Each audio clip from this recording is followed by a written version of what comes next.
Good morning, everyone. You're listening to Red Pill 78. I'm the corruption detector, and this is your Red Pill morning news brief. First, we have a story from the Daily Caller. Mueller target raised $25,000 in charity to pay for cancer doctor who doesn't appear to exist? Jerry, buddy, what are you doing? Jerome Corsi. Business records and evidence from social media raised questions about a cancer fundraiser touted during the summer by Jerome Corsi, the right-wing author ensnared in the Mueller probe. Corsi helped raise $25,000 for an Alaskan man who claimed he needed surgery from an Israeli doctor named Elliot Mendelssohn. Corsi claimed Mendelssohn cured his own family member of cancer, but business records show Corsi's beneficiary, Thomas Sickler, registered as owner of Mendelssohn's purported company. An Israeli hospital Corsi says is affiliated with Mendelssohn says it's never heard of the doctor. Well, Jerome Corsi, the right-wing author ensnared in the special counsel's probe, raised tens of thousands of dollars on his website and web show over the summer for an Alaskan man who claimed he needed experimental cancer surgery from an Israeli physician. To help raise the funds, Corsi touted Dr. Elliot Mendelssohn, claiming the oncologist miraculously cured his relative's stage 4 liver cancer. Corsi claimed on his website Mendelssohn would use similar techniques to try to cure Thomas Sickler, 33, of bladder cancer. Sickler needed $25,000 for the surgery since his insurance wouldn't cover the experimental procedure. Corsi claims the effort was successful, telling the Daily Caller News Foundation he believes Sickler is healed. I met Tommy Sickler. He said he suffered from cancer. I believe he had an operation in Israel, Corsi told the DCNF in a phone interview Thursday. But there are two main problems with the fundraiser. The DCNF couldn't find any records proving Dr. Elliot Mendelssohn exists, and Sickler, the purported patient, is the registered owner of Mendelssohn Consulting Group, the same clinic Corsi links to on his website boosting Dr. Mendelssohn. What a slime ball, you guys. Florida business records show Sickler registered as owner of the Mendelssohn Consulting Group, LLC, on August 15th. He registered a business under the same name in Nevada on July 31st. The Israeli medical center where Corsi claimed Mendelssohn practices says it has no records of the physician working there. A spokesman for the Sourasky Medical Center in Tel Aviv said the DCNF nobody named Dr. Elliot Mendelssohn practices at the facility. An open source search did not find any recent affiliations between a Dr. Mendelssohn and Sourasky. Florida's physician licensing database also does not list an Elliot Mendelssohn, even though Corsi claimed the doctor set up a practice in Boca Raton. Confronted by the DCNF, Corsi insisted the Sickler effort was legitimate, and he received not a penny of the money he raised for Sickler's GoFundMe campaign. GoFundMe is obviously the go-to for hucksters and con men and the deep state. Disgusting. When told Mendelssohn appears not to exist, Corsi replied, Sickler was healed. At least, that's what I was certainly led to believe, and I think that's true. I think he's a cancer survivor. If I was misled or I was bamboozled on that, I honestly think Tommy Sickler was a cancer survivor, he continued. When reminded of his claim that his family member was successfully treated by Mendelssohn, Corsi said, that's all I'm going to say. It's a personal matter. Anytime they say that, you know something's not right. Corsi, 72, began raising money for Sickler on June 27th, around 2 months before special counsel Robert Mueller subpoenaed the former InfoWars correspondent in the Russia probe. Mueller is interested in Corsi's links to Trump confidant Roger Stone and WikiLeaks. Corsi claimed Mueller wants him to testify that he was a link between Stone and WikiLeaks, which on October 7, 2016 published emails stolen from Clinton campaign chairman John Podesta. Corsi denied being the link. Stone claims he received tips from a left-wing activist named Randy Credico, who is close friends with an attorney for WikiLeaks. Text messages by Stone show Credico told him WikiLeaks would release information damaging to the Clinton campaign. Stone says he did not know the source or content of the releases, nor did Stone discuss a pending release with now President Donald Trump, he claims. It is not clear if Mueller is investigating the Mendelsohn matter, though the special counsel has shown a penchant for investigating areas that are not directly linked to Russia or election interference. Mueller has secured a conviction, for instance, against Paul Manafort for the former Trump campaign chairman's consulting work for Ukraine. When asked if he was aware of any interest by Mueller in the fundraiser, Corsi said, "They can look at it all they want. I'm not going to talk about it. It's too private." Not private enough to ask your fans for $25,000, though. If they want to accuse me of running a fraud to raise $25,000 for Tommy Sickler, they can go ahead and accuse me if they want to, he continued. Corsi plugged the Sickler fundraiser and Mendelsohn on a nearly daily basis on his YouTube show, up until he took a hiatus in late August, when he was subpoenaed by Robert Mueller. Weeks into the fundraising campaign, Corsi began saying he had first-hand experience with Mendelsohn's breakthrough medical techniques. While Dr. Mendelsohn cannot promise his treatments can cure cancer, I can attest from first-hand experience with a member of my family that Dr. Mendelsohn has achieved remarkable results with a stage 4 lung cancer that had survived both chemotherapy and radiation treatments, Corsi wrote on his website. If any of you have had family members die from cancer, like I have, then I think that we would be particularly susceptible to a scam such as this. If somebody came on a show that I watched and said, I've got cancer and I'm about to die and the only thing that's going to save me is this experimental treatment, man, I might dig into my pocket and see if I could help out with $5 or $10. That's not easy for me to do, but I might do it, because it would remind me of my dad. If I could have done anything to save my dad's life, I would have done it. I'm really honored to be able to endorse what Dr. Mendelsohn is doing. In an August 2nd episode on his YouTube show, Corsi said Mendelsohn had cured his wife's cousin's cancer. She was treated in Israel by Dr. Mendelsohn, and I think she looks better than she has in maybe 2 years, added Corsi, adding, "We're eternally grateful for Dr. Mendelsohn for doing what we consider a medical miracle." Giving people false hope like that. This is disgusting. Corsi would later declare Sickler's cancer cured by Mendelsohn, but the miracle cure created a new fundraising opportunity. I'm actually thinking of helping Sickler to raise some more money because I know his period of time of convalescence, you're not able to work. So we're going to have a conversation with Dr. Mendelsohn and see if we need to raise some additional funds, Corsi said in an August 13th video on his YouTube channel. There is other evidence that strongly suggests the Mendelsohn operation is not what Corsi or Sickler claim it to be. In addition to business records linking the Mendelsohn Consulting Group to Sickler, the phone number listed on the company's website redirects to Sickler's phone. Boom. Phone calls placed to the number were not answered, and Sickler did not respond to requests for interviews submitted through Facebook, Twitter, and email. Corsi also linked to an account for Mendelsohn, Dr. Mendelsohn, that doesn't appear to be operated by an Israeli physician. Sickler tweeted a thank you to Corsi on June 27th after he plugged Sickler's GoFundMe account.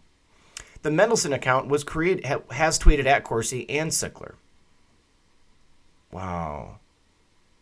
We're going to have to go check out Dr. Mendelsohn here in a second, guys. Though Corsi has indicated that Mendelsohn is elderly, he claimed on one show that Mendelsohn has practiced medicine for 50 years. The avatar of the Dr. Mendelsohn account is a portion of a photo of a doctor who appears to be much younger. Look at that. Dyer.Mendelsohn. Surgical oncologist in Israel. Advanced clinical research. We are 70 years before everyone else. One follower. The Dr. Mendelsohn avatar appears to be actually be a clip of a photo of Gabriel Prado, a Brazilian neurologist who has a heavy social media following. Oh yeah, I recognize that chin. Dr. Mendelsohn. The Dr. Mendelsohn account feed also suggests it is not operated by an Israeli oncologist. The account has numerous posts touting QAnon, a far-right conspiracy theory that claims Trump is a victim of the so-called deep state. Not a theory. Corsi, who follows the account, has touted QAnon's theories at InfoWars and online. He has more recently disavowed the movement because he was exposed. Corsi's webcasts throughout July and August include repeated mentions of both Mendelsohn and Sickler. Corsi updated viewers on Sickler's progress while praising Mendelsohn's cutting-edge work. Corsi would later add Sickler as a moderator on his channel's comment feed, where Mendelsohn was a prominent participant. But Dr. Mendelsohn has performed a miracle. As I understand it, Tommy Sickler's cancer is gone, which is remarkable, Corsi said during one webcast. Corsi took a self-imposed hiatus from his show on August 31st, days after he was subpoenaed by the Mueller team. He would meet with Mueller's team for the first time September 6th. He appeared before Mueller's grand jury twice on September 21st and November 9th. Mueller's team drafted a plea agreement November 14th that would have required Corsi to admit to making false statements about emails he sent referring to WikiLeaks. Corsi rejected the plea offer, saying he did not knowingly lie to prosecutors. Corsi mentioned Sickler and Mendelsohn once more on the show during a return appearance on November 5th, but he was less effusive of Mendelsohn than he had been in the past and avoided answering a viewer's request for an update on Sickler. He said he could provide updates on Sickler when I get a clearance from Dr. Mendelsohn. Dr. Mendelsohn's been spending a lot of time in Israel, where his practice is centered, claimed Corsi. Not much is known about Sickler, who has lived in Alaska and Florida. He is affiliated with Just Circuit LLC, another Florida-based company that helped arrange parties for the gay community. A 2009 lawsuit in Florida identified Sickler as a go-between for a businessman accused of fraud in that case. Corsi did bring his two worlds, Mendelsohn and the WikiLeaks matter, together in one of his YouTube episodes. In an August 10th webcast, Corsi said he believed Mendelsohn would be a prime candidate to treat WikiLeaks founder Julian Assange, who is reportedly in poor health in the Ecuadorian embassy in London. Dr. Mendelsohn would be the perfect one to get Assange some medical treatment. I'd love to be the one to arrange that, said Corsi. Yeah, the wheels were turning. We just got to raise some money to fly Dr. Mendelsohn from Israel to London, from Tel Aviv to Heathrow. And then we're going to cure Julian Assange. All we need is your money. God, I'm so disgusted by this. Oh. Okay, on to some more disgusting news from the Daily Wire. Ben Shapiro, never Trumper. You might like Ben Shapiro. I have no opinion on Ben Shapiro. But this is a good story because it shows you just how far these people are willing to go to try to destroy our president. This man who's saving our country. Thank you. Thank you, President Trump. Report. Feds now investigating the Trump inauguration. Amid mounting pressure on President Trump from the Robert Mueller investigation, the Manhattan U.S. Attorney's Office has reportedly launched another Trump-related investigation, this time involving the president's inaugural team. Federal prosecutors in Manhattan have begun looking into how the inaugural committee spent its record $107 million in donations for the 2017 event, according to the Wall Street Journal sources. The Journal suggests that prosecutors suspect the improper diversion of funds by the nonprofit, which could be a federal crime. Some of the Journal's sources say that the criminal probe is also examining whether some of the committee's top donors gave money in exchange for access to the incoming Trump administration, policy concessions, or to influence official administration positions. Such quid pro quo arrangements would violate federal corruption laws. I wonder how many times the Daily Wire has covered Hillary Clinton and the Clinton Foundation and their quid pro quo arrangements between foreign governments and what they did there. The Journal sources say the investigation was prompted in part by materials obtained in the federal probe of Michael Cohen, who pled guilty to crimes who were not crimes. Trump's legal fixer, who has since flipped on his former top client. And they still gave him 3 years in prison. Love it. On Wednesday, Cohen was sentenced to 3 years in prison after pleading guilty to a variety of crimes. In his guilty plea, Cohen said he directed hush money to Stormy Daniels at the direction of Trump for the purpose of impacting the 2016 election. Time and again, I felt it was my duty to cover up his dirty deeds rather than to listen to my own inner voice and my moral compass, Cohen said in a tearful statement Wednesday. Cohen's rapid reversal from Trump's fixer to Trump accuser began in April when the FBI raided his office, home, and hotel room. Some of the information obtained in this raid, the Journal sources say, is now being used by the federal prosecutors in Manhattan. In particular, a recorded conversation between Cohen and a former advisor to Melania Trump. The advisor, Stephanie Winston Wolkoff, the Journal reports, expressed concern about how the inaugural committee was spending money. The Journal notes that it could not determine the time of the recording or why it was recorded. A lawyer close to the matter told the Journal that the committee has not been contacted by prosecutors or asked for records. We are not aware of any evidence the investigation the Journal is reporting actually exists, the lawyer said. The inaugural committee has publicized its top 5 vendors as required by law. Those vendors accounted for $61 million of the $103 million it spent. Wolkoff's event production firm, WIS Media Partners, which was formed a little over a month before the inauguration, received the largest amount, $25.8 million. Good for them. That was a huge event, and if they were able to pull that off and they deserve to get paid for their efforts, I have no problem with that.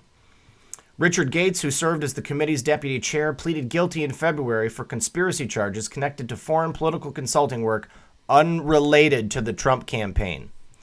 The Journal notes that Mueller has also probed whether any foreign money flowed to the inaugural fund, which is prohibited from accepting foreign funds, and referred a Washington consultant to the Washington U.S. Attorney's Office after he admitted to using a U.S. citizen as a straw purchaser on behalf of the Ukraine oligarch so he could attend the inauguration. Thank you for the report, Daily Wire. All right, now it's time for some fun.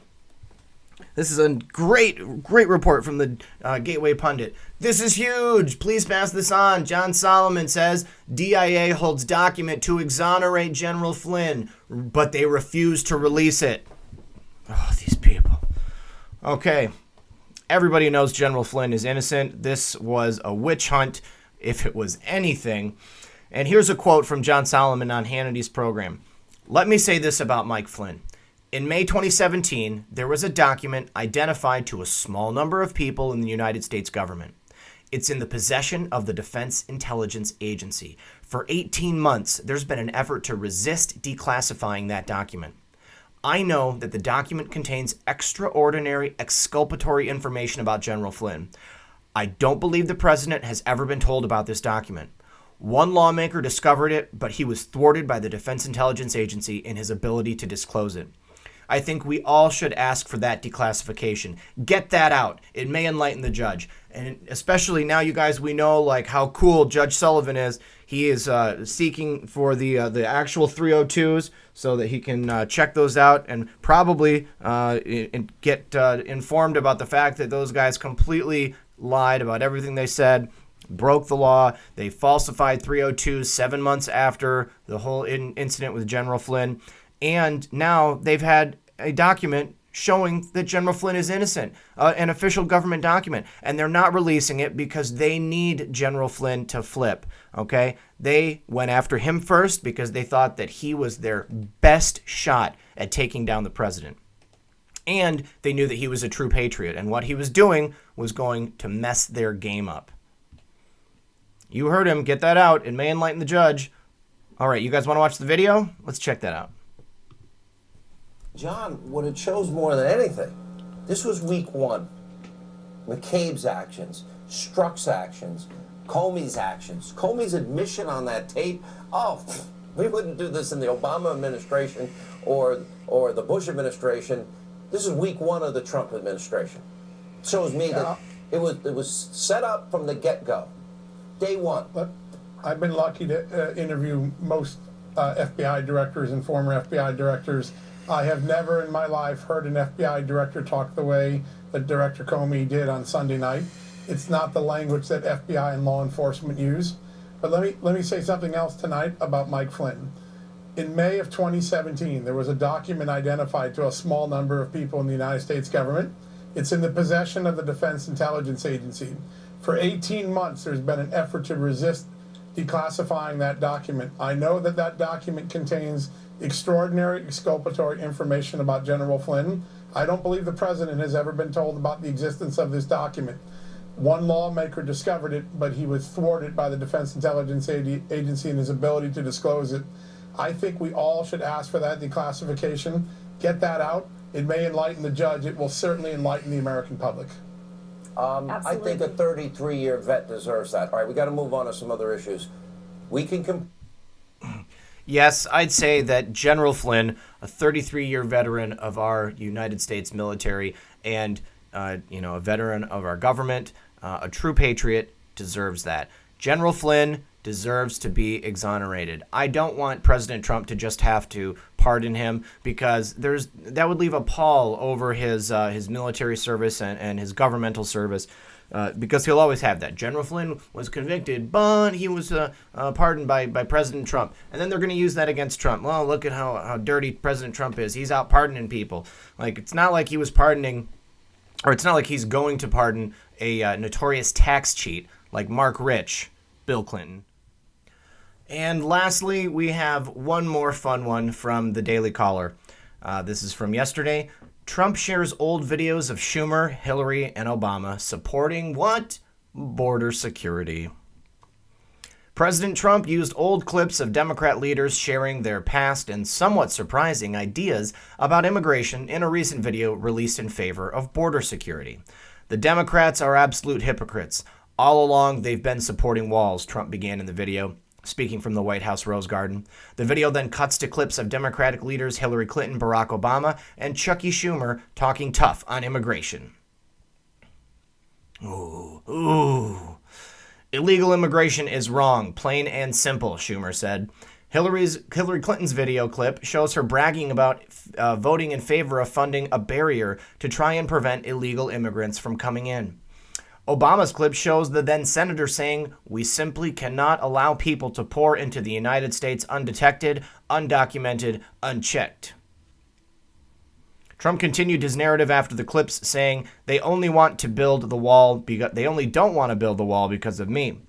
Trump promised his viewers that he will do whatever it takes to get a border wall. Whatever it takes to get border security, I will do it, Trump said. Earlier this week, Trump got into a contentious battle with congressional leaders over the border wall funding. Trump threatened to shut down the government over the funding multiple times. All right, that's it for the article, guys. So what do you say we watch the video, and then I'll sign off. The Democrats are absolute hypocrites. All along, they've been supporting walls and supporting fences and supporting all sorts of border security. Illegal immigration is wrong, plain and simple. I voted numerous times when I was a senator to spend money to build a barrier to try to prevent illegal immigrants from coming in. We simply cannot allow people to pour into the United States undetected, undocumented, unchecked. The fact is, they've always supported fences and walls and partitions, but you know what? They only don't want to do it because of me. They have to put the people ahead of politics. We need to have the wall. We need border security. Whatever it takes to get border security, I will do it. I pledged that a long time ago, and I will pledge it always. We've done a really fantastic job with what we have. We can do an almost perfect job if we have the wall and proper border security. And that's what we're going to do for the American people. Thank you. Thank you, Mr. President. So what do you guys think? Border security is national security. This is something that's going to get done. All right. All Trump has to do is say that in the interest of national security, I'm going to have the military complete the wall. And I believe that's how it's going to have to come down, because I don't think the Democrats are ever going to approve a spending bill that includes funding for this wall. And for many reasons, I mean, this is what their platform is essentially based on.